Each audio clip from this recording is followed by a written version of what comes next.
এমন একজন সত্তাকে আল্লাহ হতে হবে যিনি কাউকে জন্ম দেন না কখনো। আমরা এই দুনিয়াতে যা দেখছি সবকিছু কিন্তু জন্মিত বা জন্ম দিচ্ছে বা জন্মিত। মানুষের কথা বলেন, আপনি যে কোনো মাখলুকের কথা বলেন, এমনকি প্রকৃতির যে বিষয়গুলো আমরা দেখি এগুলো তো জন্মিত আর কি, মাখলুক, এগুলো কোনো না কোনো জায়গা থেকে আসছে। তো আল্লাহ রাব্বুল আলামিন হতে হলে এমন একজন সত্তা হতে হবে যিনি কাউকে জন্ম দেন নাই। ওয়ালাম ইউলাদ, এটা আরো কঠিন, কেউ জন্ম দেয় না সেটা একটা হতে পারে। একজন ধরেন মহিলা আছে, জন্ম দেয় নাই সন্তান, সে তো কারো কাছ থেকে জন্মিত হয়েছে। দুইটা রাস্তাই বন্ধ করে দেওয়া হলো যে আল্লাহ হতে হবে এমন একজন সত্তাকে যিনি না জন্ম দিয়েছেন না কারো কাছ থেকে জন্ম নিয়েছেন। এটা আরো কঠিন, এবং এই কাঠিন্যের মধ্যে কোনো সত্তা পড়তে পারে না আল্লাহ ছাড়া। এই মানদণ্ডে আল্লাহ ছাড়া অন্য কোনো সত্তা কখনো পড়তে পারে না, যিনি জন্ম দেন নাই, কারো কাছ থেকে জন্ম নেন নাই। অনেকে প্রশ্ন করে যে, অনেকের মধ্যে ওয়াসওয়াসা আসে যে এই বিশ্বজাহান আল্লাহ সৃষ্টি করেছেন, আল্লাহকে কে সৃষ্টি করেছেন? নাউযু বিল্লাহি মিন যালিক। নবী সাল্লাল্লাহু আলাইহি ওয়াসাল্লাম বলেছেন, যখনই এমন কোনো চিন্তা আসবে, এই চিন্তা শয়তান ঢুকিয়ে দেয়, যখনই এমন কোনো চিন্তা আসবে সেজন্য পরে আউযু বিল্লাহি মিনাশ শাইতানির রাজীম, এবং ঈমান পাকাপোক্ত করার জন্য যেন পরে আমানতু বিল্লাহি ওয়া রুসুলিহি, আমানতু বিল্লাহি ওয়া রুসুলিহি, রুসুলিহি বহুবচন, আমানতু বিল্লাহি ওয়া রুসুলিহি। আল্লাহকে যদি কেউ জন্ম দিত বা আল্লাহ যদি কোনো জায়গা থেকে সৃষ্টি হতেন, তাহলে যে স্রষ্টা তিনি তো আল্লাহ হতেন, তাই না? আল্লাহ যদি নাউযুবিল্লাহ কারো কাছ থেকে সৃষ্টি হতেন তাহলে তো তিনি আল্লাহ হতেন না। এমন একজন সত্তাকে আল্লাহ হতে হবে যিনি সৃষ্টি নন, যাকে কেউ সৃষ্টি করে নাই, বরং তার কাজ সৃষ্টি করা। এটা তো আপনি কার্যকরণ তত্ত্ব থেকে বলছেন, এটা ফিলোসফিতে একটা তত্ত্ব আছে, কার্যকরণ তত্ত্ব। মানে তত্ত্বটা হচ্ছে এরকম, ইউনিভার্সিটিতে আমাদেরকে একটু পড়ানো হয়েছিল আর কি, যে প্রত্যেকটা কাজের পিছনে একটা কারণ থাকে।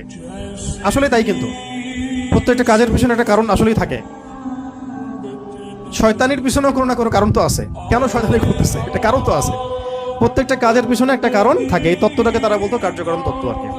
তো এই তত্ত্ব থেকে তারা এই প্রশ্নটা উত্থাপন করেছে যে তাহলে আল্লাহকে কে সৃষ্টি করছে? ঠিক আছে, এখানে এই তত্ত্বটা নিজেই তার দোষে ত্রুটিযুক্ত আর কি। আল্লাহকে যদি কেউ সৃষ্টি করে তাহলে তো সে আল্লাহ হবে, তাকে কেউ সৃষ্টি করলে সে আল্লাহ হবে, তাকে কেউ সৃষ্টি করলে সে আল্লাহ হবে। এইভাবে আপনি কোথায় গিয়ে শেষ করবেন?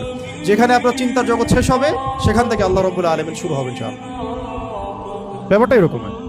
তো আল্লাহ রাব্বুল আলামিন কাউকে জন্ম দেন নাই, কারো কাছ থেকে জন্ম নেন নাই, সহজ কথা। আর এখান থেকে ইহুদি এবং খ্রিস্টানদের যে ধর্মভিত্তি, এটাকে একেবারে ভেঙে দেওয়া হয়েছে। ওয়াকালাতিল ইয়াহুদু উযাইরুন ইবনুল্লাহ ওয়া ক্বালাতিন নাসারা আল মাসীহু ইবনুল্লাহ, এটাকে ভেঙে দেওয়া হয়েছে। এবং তারা যে বলতো যে তিন খোদায় যে তারা বিশ্বাস করতো, ট্রিনিটি, এটাকেও ভেঙে দেওয়া হয়েছে। ঠিক আছে, আবার মুশরিকদের ভিত্তিটা আগেই ভেঙে দেওয়া হয়েছে। এরপরেও যারা বাকি ছিল ওদেরকে আসসামাদ দিয়ে ভেঙে দেওয়া হয়েছে।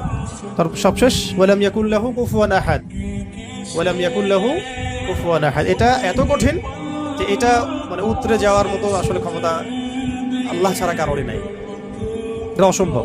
ওয়ালাম ইয়াকুল লাহু কুফুয়ান আহাদ, ওয়া মানে এবং, ওয়া মানে এবং, ইয়াকুন মানে হয়, লাহু মানে তার জন্য, কুফুয়ান মানে সমকক্ষ বা সমতুল্য, আহাদুন মানে কেউই। এখানে আহাদুন মানে আসলে কেউই, ওয়া মানে এবং, লাম ইয়াকুন, ওয়ালাম ইয়াকুন এবং হয় না, লাম মানে না, লাম হচ্ছে অতীতকালে নাবাচক বোঝায়, অতীতকালে নাবাচক, এগুলো মনে রাখবেন।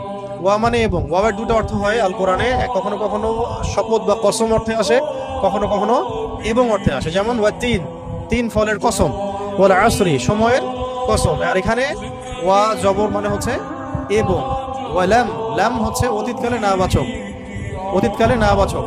যেমন আমি কখনো বলিনি, আমি করিনি, আমি যাইনি, এগুলো বোঝাতে লাম শব্দ প্রয়োগ করা হয়। ঠিক আছে, ওয়ালাম ইয়াকুন, ইয়াকুন মানে হয়, লাম ইয়াকুন মানে হয় না, ওয়ালাম ইয়াকুন এবং হয় না, এবং হয় না, লাহু মানে তার জন্য, লাহু মানে তার জন্য বলতে এখানে আল্লাহর দিকে নিসবত করা হচ্ছে। ওয়ালাম ইয়াকুন লাহু, তার জন্য হয় না, কি হয় না? কুফুয়ান, মানে কুফু মানে কি? সমতুল্য, সমকক্ষ। অনেকে বলেন না বিয়ের ক্ষেত্রে কুফু দেখতে হয়, সমতুল্য, সমকক্ষ, সামঞ্জস্যতা। আহাদ কেউই, মানে তার সমতুল্য সমকক্ষ কেউ নাই, তার সমতুল্য সমকক্ষ কেউ নাই। এটা হচ্ছে আরো কঠিন, কারণ একজন ধরেন আহাদ উতরে আসলো, সমাধে গিয়ে শেষ হয়ে গেল, কেউ হয়তো বলছে লাম ইয়ালিদ ওয়া লাম ইউলাদ,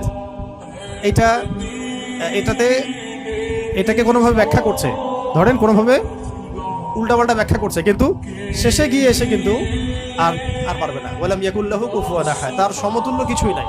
ধরেন আপনি বললেন যে এই মূর্তিটা নাউজুবিল্লাহ একটা দেবতা, কেউ বললো হয় কোনো মুশরিক, তাহলে এই মূর্তি একটা না, এই মূর্তি আরো অনেক আছে, সামঞ্জস্য আছে। কেউ যদি বলে এই নক্ষত্রটা তার ইলাহ, নাউজুবিল্লাহ, এই নক্ষত্র একটা না, তার সামঞ্জস্য আরো আছে, সিমিলারিটিস আছে, ঠিক আছে। কেউ বললো যে অমুক নবীর সন্তান আল্লাহর পুত্র, নাউজুবিল্লাহ, এই নবীর সন্তান একজন না, আরো বহু নবী আছে, তাদের সন্তান হয়েছে। এইরকমই ওয়ালাম ইয়াকুল্লাহু কুফুয়ান আহাদ হচ্ছে এমন একজন সত্তাকে আল্লাহ হতে হবে যার সাদৃশ্য কিছু নাই, লাইসা কামিথলিহি শাই, তার সমতুল্য, তার মতো কিছু নাই।